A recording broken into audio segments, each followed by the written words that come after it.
When you understand your specific body shape, it empowers you to not have to try clothes on, be able to cross clothes off your list just by seeing them on the hanger.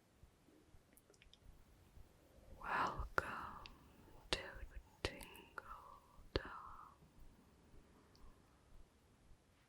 Hello, welcome to Alyssa's Fashion House. So delighted to be on this journey with you to discover your body shape. Body shape analysis is a complement to our other analysis services, and it really helps you determine your silhouette and the ways to best exploit what you got.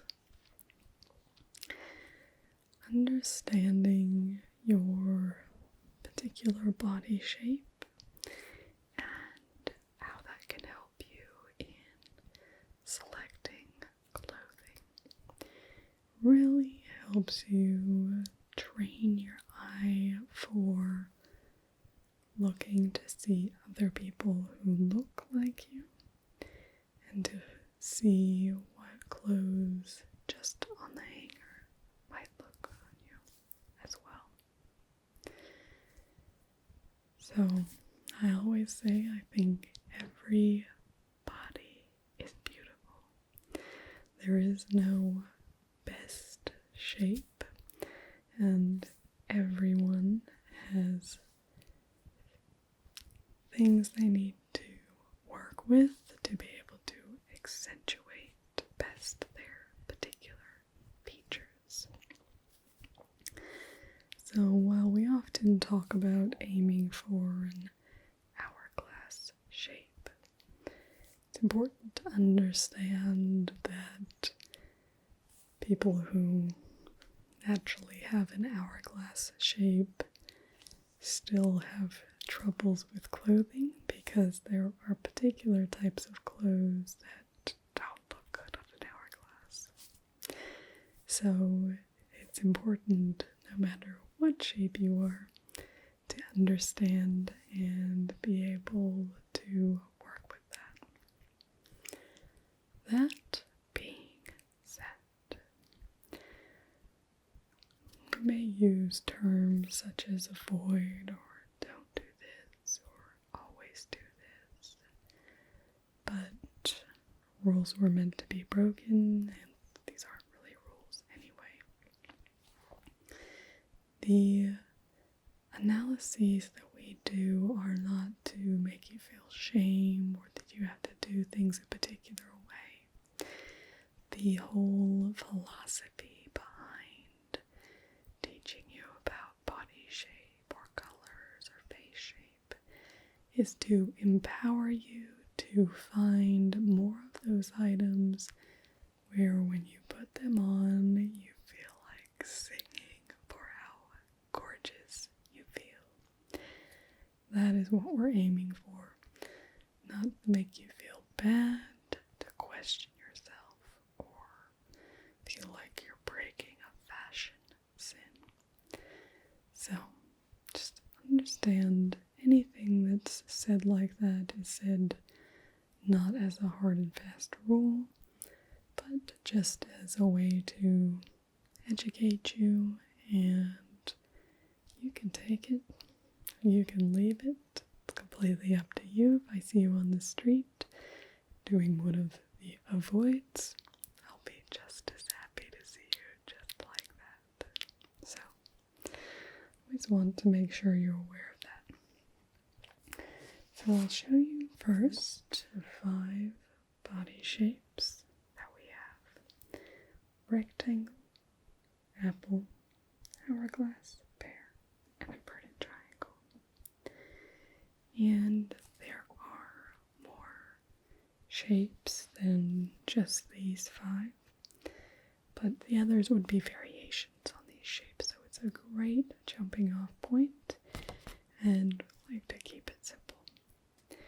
So all of these are determined based on the ratio of your bust or shoulder to waist to hip measurement.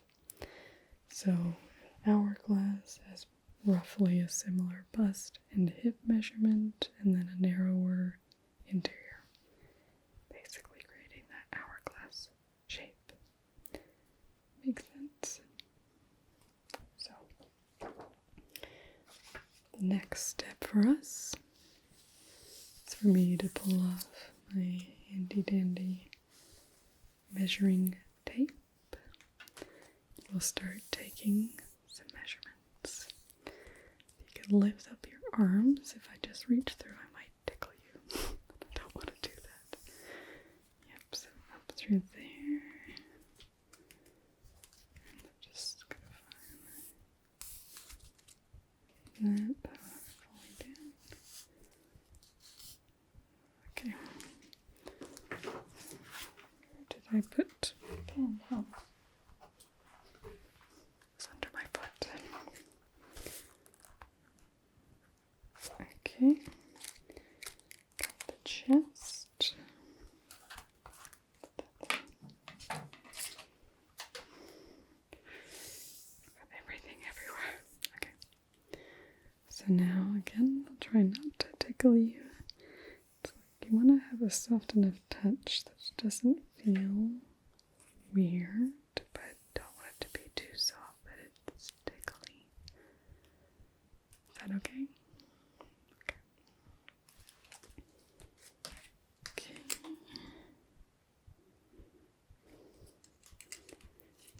And then just around the hips. Yeah, you can just let your arms rest by the side, that's fine. There we go. Yep.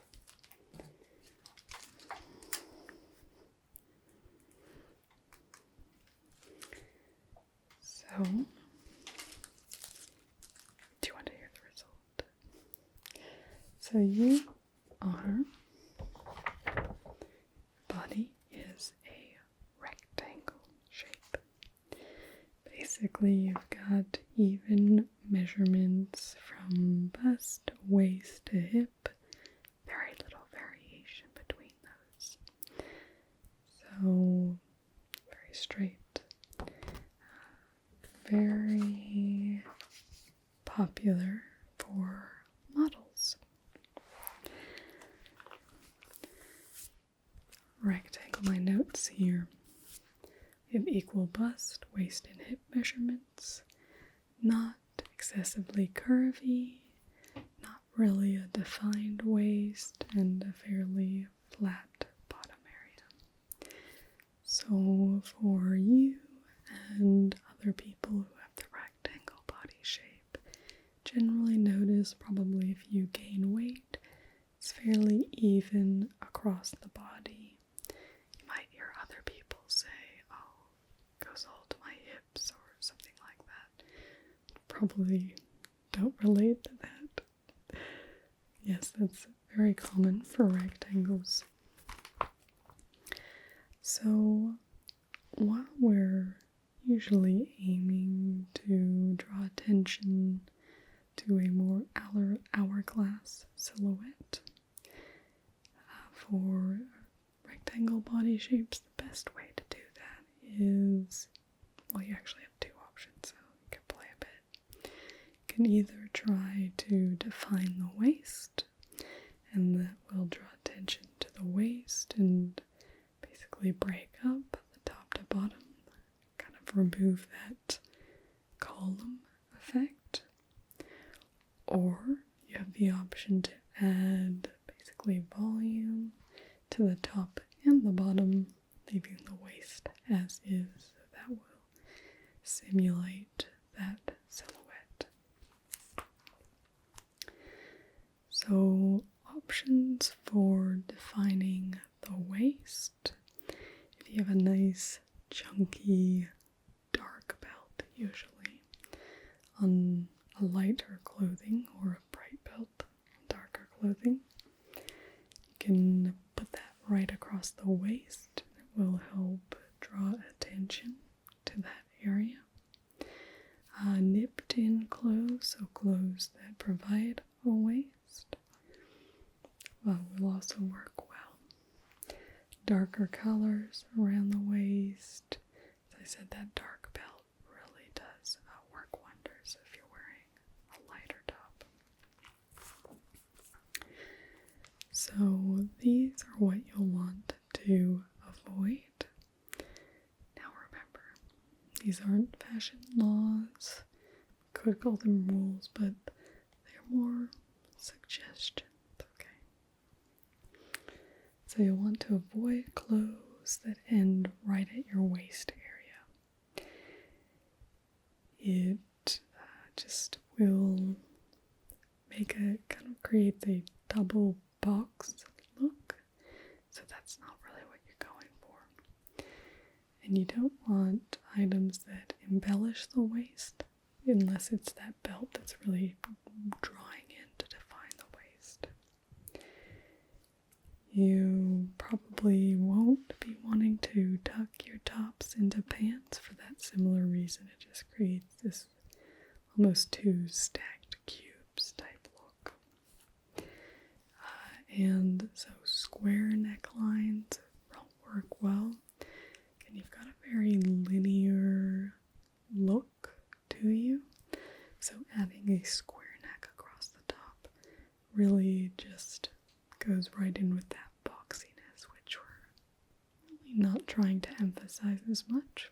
We want to pay attention to other aspects. And you probably don't want shapeless sleeve styles either. You can get very flamboyant, interesting sleeves. It just helps add interest and reduce that column look. Same with boxy shirt styles.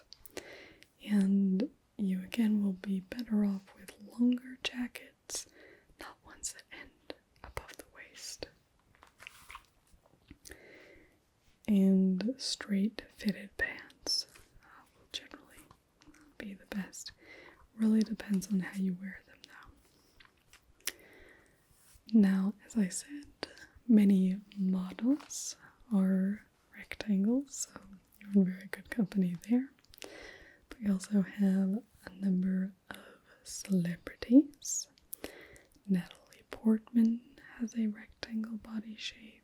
Cameron Diaz, Gwyneth Paltrow, Nicole Kidman, and Gwen Stefani.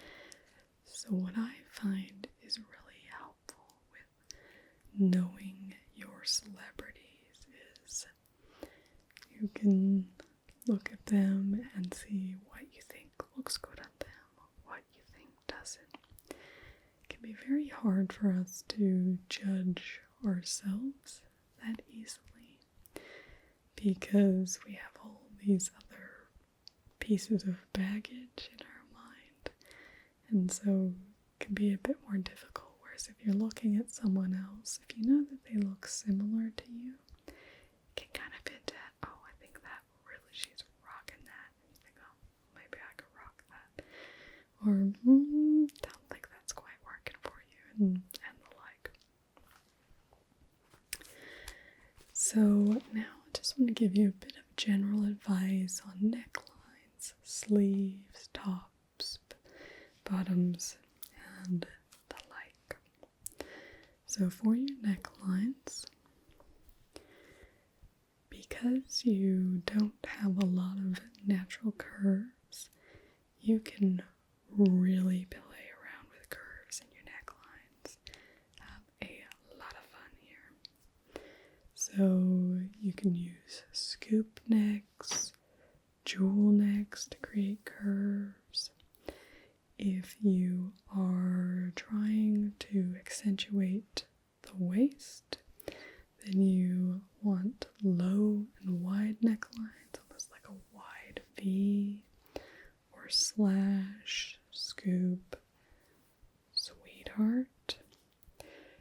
But But you can also opt, if you're adding volume at the top and the bottom, for more narrow necklines.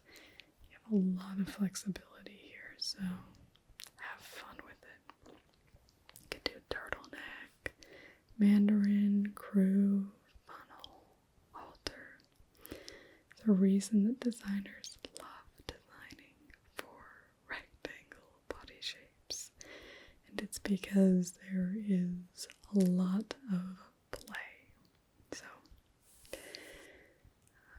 yeah, you can go crazy. As I said, the main thing you want to avoid with the necklines is just this kind of straight across top, but scoop going up here, lots of embellishment around the neck. You can go crazy. For your sleeves, you also have a wide option for sleeves, and they're going to be best when they are embellished.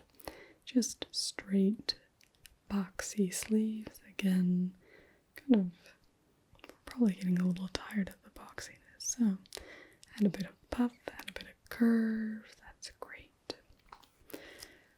But you have lots of sleeve lengths that'll work really well. Sleeveless, cap sleeves, short elbow, long sleeves, 3/4 sleeves.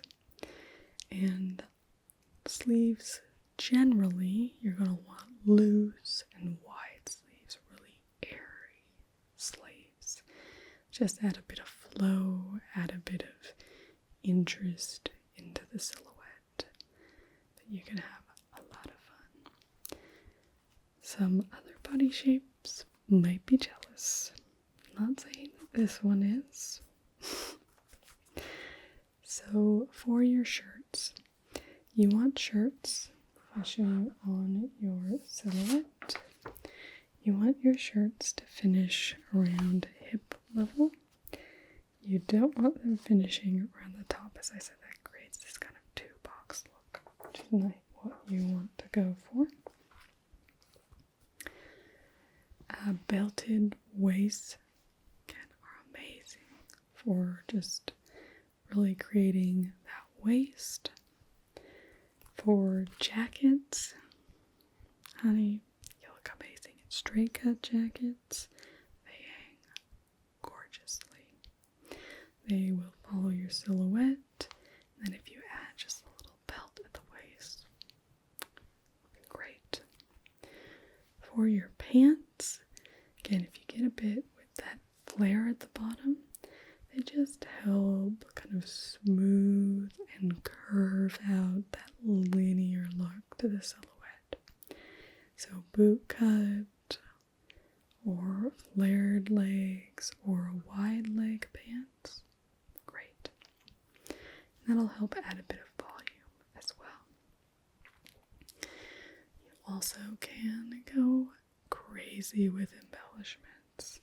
So thigh, hip, leg details, you know, those pairs of pants that have just gorgeous flowers embroidered all up the length. They were made for you. And for your waist height, you're going to look good in low to mid-rise. You're not high-rise pants, so not high-waisted.